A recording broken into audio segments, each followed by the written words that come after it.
Hello there, this is Sammy33, and I'm going to try to keep this video under 15 minutes. It's going to be pretty hard, but I'll do my best. We're going to look at the blog, or recap the blog from EA Sports with NCAA College Football 25. I'm a big fan of college football. I played a lot of this series from EA's perspective in the past. PS2 on the PS3 until obviously the last, iteration we got, 14. Since then, I've been playing Draft Day Sports, college football made by Wolverine Studios. Man, NCAA has been a big part of my sports gaming over the years. Thinking about PS2, me and my oldest cousin literally binging seasons over, it was like a span of 2.5 weeks when he came out to visit, like legitimately just trading the controller game after game for a solid 2 weeks. It was good stuff. Made it really far. Had some years where I was able to put in 10 seasons. Played in a college football league, an online league, the NDL, greatest league I've ever been a part of, the NCAA Dynasty League. Man, you want to talk about crazy. A full 120 and later 124 team league. Our own custom schedules, conference, All-Americans, all that stuff. Man, you want to talk about detail. Great group of guys too. And that's where it ended. PS3, once we were done with that game, pretty much that was it. And obviously we know no college football, and we know the reason why. We won't get into that. But they released a blog with the trailer. Trailer, cool, 6 minutes. But man, that blog had a ton of information. So I'm going to highlight the stuff that I thought was really cool, some improvements, and just go from there. Obviously, I can expand and talk about it more on stream and in comments, but with 15 minutes, it's really hard to get everything you want to get in there. So without further ado, let's look at it. Your coach. Starting at level 1, picking your base archetype. There are 3: recruiting, motivation, and scheme. I'm a coach type guy in terms of schematics, so probably going to start with scheme and go from there. You earn points by completing coach goals. There are 4 categories: draft, recruiting, game, and stats. So a game doesn't necessarily mean just the game, it also means the season. So that could be getting an interception and expand all the way up to winning a championship. So I'm under the assumption, just like I'm sure everyone else is, an interception, a couple points, some points, championship, a lot of points. The harder the goal, the more points you should get.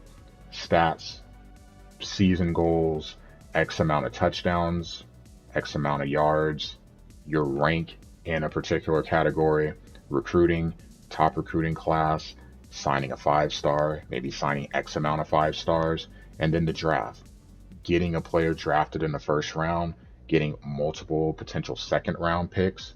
So all of those go towards completing a level or raising your level once you hit that mark, kind of like leveling up in an RPG, and then you get ability points. So speaking of abilities, you've got 11, you have the 3 core archetypes, and then you have the 11 smaller ones. None are dominant. They made sure to try to make it as balanced as possible. They described it in the blog as rock, paper, scissors. There is no dominant route. It's what you want to do. Though, you're not able to respec. So once you make a decision, it is final. Period. In the discussion. Some will require certain objectives and prereqs to be completed first. When done, you're able to use your coach points to unlock. And one is always active. CEO or program builder is the top of the mountain, but as you work your way there, whichever one has had the most points dumped into it will be your active one. There are 50 coach abilities. They're broken down into 4 tiers. The higher the tier, the higher the boost. And the boost can be in various forms. Position, so boosting quarterbacks or boosting your secondary. Gameplay, so it could be discipline, or if you run an up-tempo offense. And then offensive and defensive counters. I love that there are counters. I think that's a big deal when you're playing online. You don't want things to be OP, so you have a counter for it. If I'm focused on the run game and my opponent, his coach is also built to stop the run game, counter each other. Cool. I like that. Coordinators. We've had coordinators in the past. I know you could be a coordinator when you started out in Dynasty. The thing I really like about this, they also aren't able to respec, but more important, they are autonomous. They make their own decisions. The computer, purchases the abilities themselves, so you have no control of what their focus is. So this makes your decisions more important. Do you want to complement what they lack, or do you want to double down on what they do?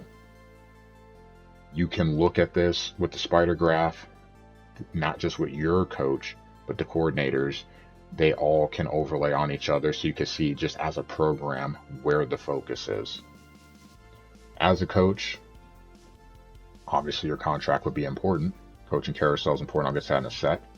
But your head coach contract is X length, judged with expectations, wins, playoff, title, conference. And your security will fluctuate throughout the season. It can be turned off.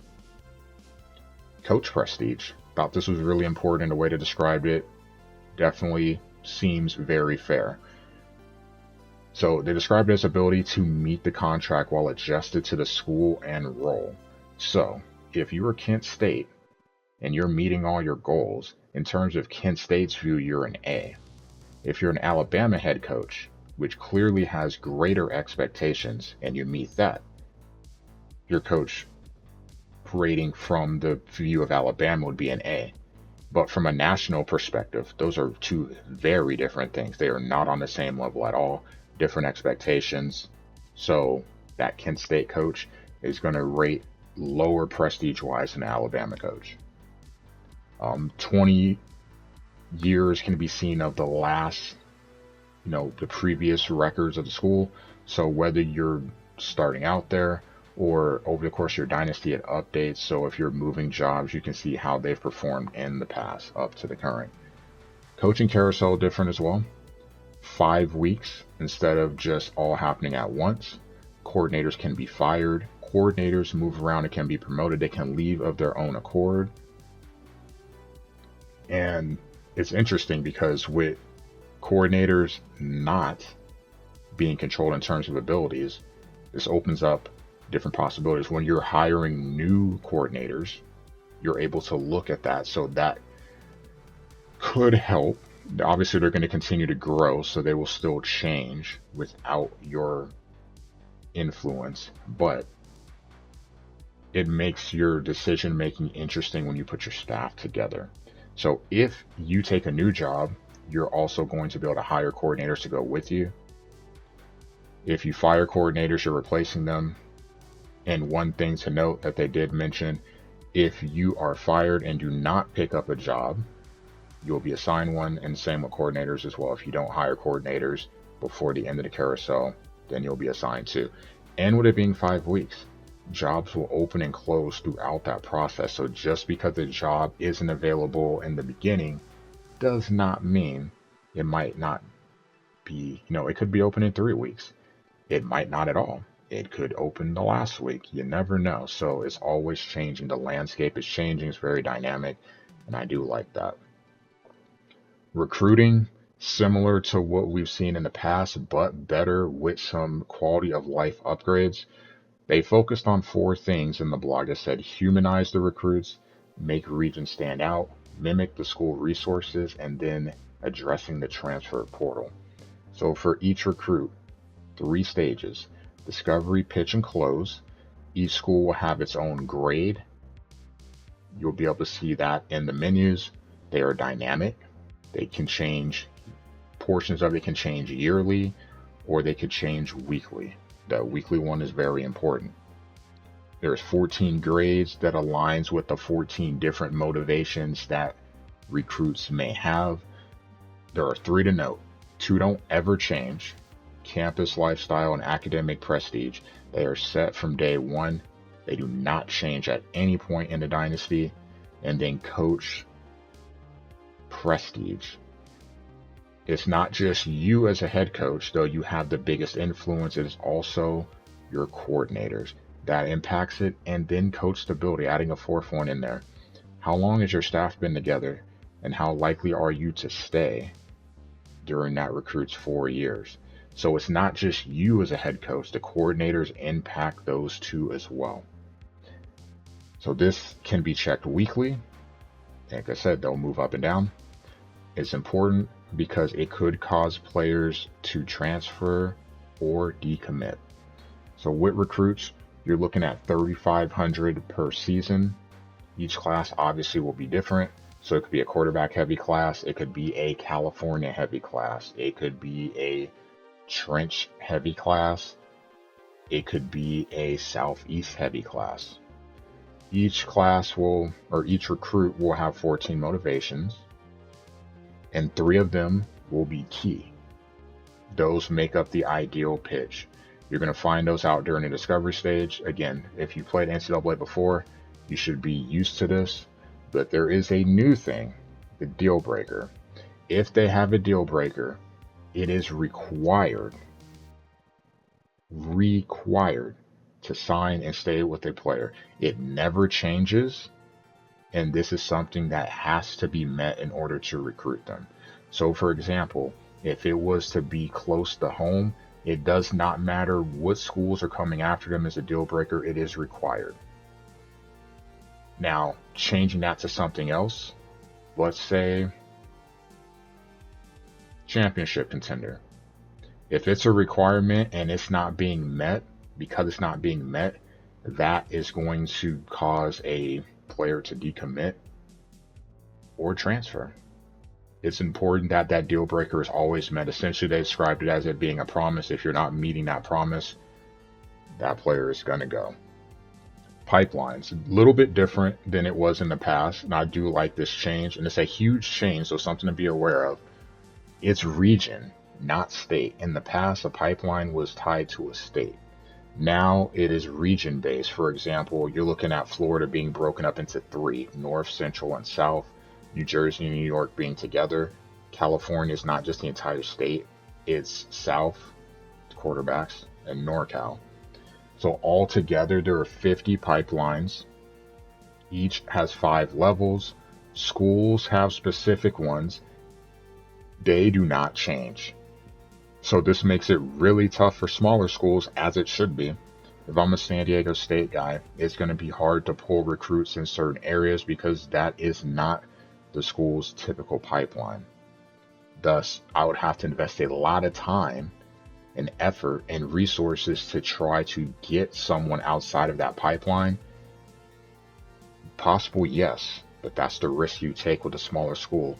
Do you sacrifice a couple of 3-star recruits or 2-star recruits to try to sway a 4 or 5, knowing you have to put a ton of resources in and you're definitely playing from a very disadvantaged point?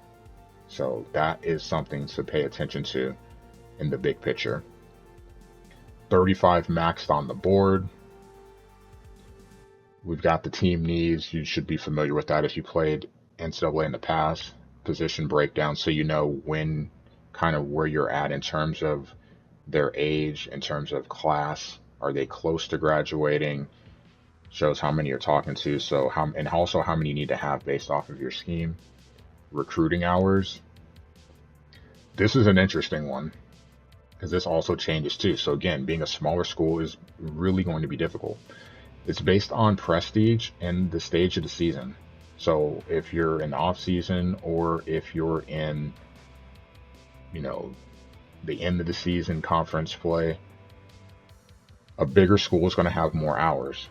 So they gave the example of a powerhouse having 1,000 hours a week versus a smaller school having 350. 50 hours can be used per player. That's the max.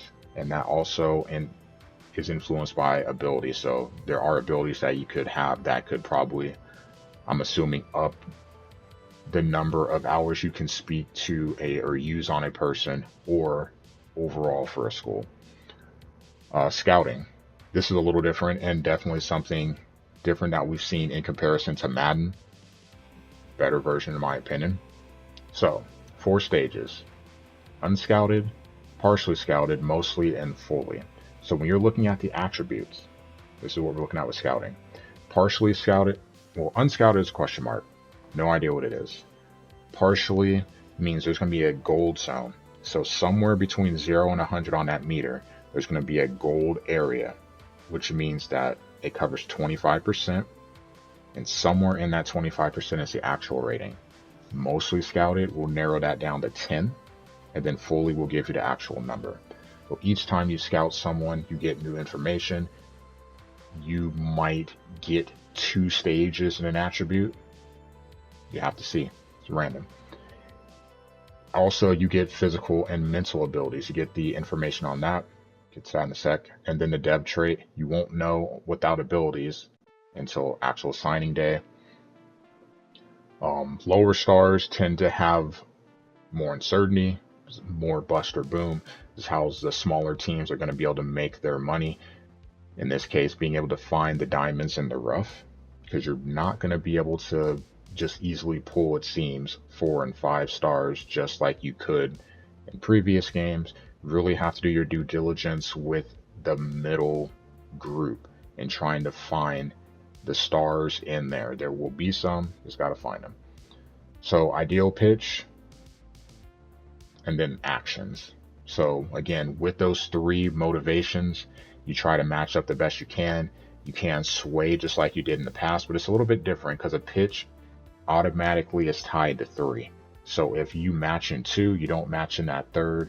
Maybe you can sway them with a different 3rd into something that you strength or are strong in, and that may potentially open up a 4th, potentially 5th motivation that is important to them. But deal breaker is clearly the most important. So you got different actions. Thankfully, you don't have to set them each week. You set them once, and the only time that things need to be changed is if you're changing your actions, or if a recruit commits or cuts you off. Either way, then you're taking those hours that you're spending on that player and moving them elsewhere. The pitches will be different. It could be a soft or hard sell. Soft means small gain, but also small burn. Hard sell means big gain, or could completely turn off the recruit.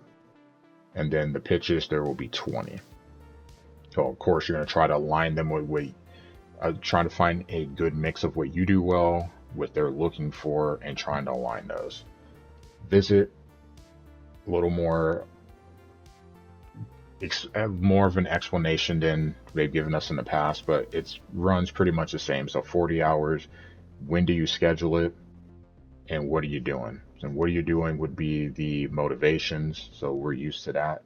When, also important, but you need to be conscious of when you do it. You don't want to wait too long. The longer you wait, they may commit somewhere else. But then when can you get them in? A rival game, big game boost if you win. Playing a game in general, a boost there. Bye week, no boost. And then the other recruits. Other recruits is an important one, because if you have complementary pieces, so for example, a quarterback with receiver and maybe a tight end, you're going to get a boost because you're all coming in together. If you have 3 quarterbacks coming at the same time, it's a competition. It's going to end up hurting you. So you'll end up losing points. And then with the transfer portal, really interesting. So with the deal breaker, don't meet it. You can cause people to leave or want to leave because of that. You can try to persuade them to stay. Something that's interesting, you could actually persuade people to leave. Something new. And then obviously from previous years, able to try to convince them not to go pro. And with the transfer portal, that moves really fast. When that opens up, you're going to have new motivations for all of the players in there. So if you have player A and he becomes a transfer in year 3, his motivations will be different, but the deal breaker never changes. That is always the same. So they will generate their list of schools that cannot be changed, and you go from there. It's a very fast-paced recruiting. So, for example, a 5-star may lock in their top 5, and that's it. You're not breaking in. Lower, they may be more open. It could be top 8. It could be completely open. It may narrow down to top 3. Just depends. And then lastly, player progression. No, we're going over 15 minutes. It's all right. So, just like with previous years, the boost happens during the off season. So it happens after your position change, and that is when their attributes upgrade in general. That's the biggest jump. The biggest jump also will happen with younger players. So freshman to sophomore will be higher than, say, junior to senior. They can also be helped by your coach and your coordinators, depending on their abilities. You might be able to up that boost a little bit more. Mental abilities can never be upgraded, and it kind of puts a cap on how good a player can get, which I also found very interesting, being that you have skill groups, and each group has 10 maximum levels, but some players will not be able to reach level 10. They may only be able to reach level 7. So that is interesting because that caps how good they can be. So you don't have, being able to upgrade a player hitting max things in season. It makes things very different and very dynamic. And with the mental abilities not being able to be upgraded, that also can limit how far someone can get in a different skill group. So the dev traits, normal, impact, star, and elite. Obviously, the higher up you go, the rarer it is. But instead of upgrading attributes like we saw, like say maybe 7 years ago in Madden, you have skill group.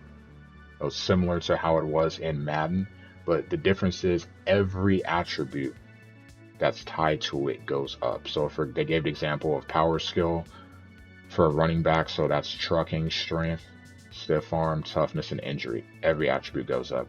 Versus in the past, say for a quarterback, if I was looking at accuracy, medium accuracy, only medium accuracy goes up.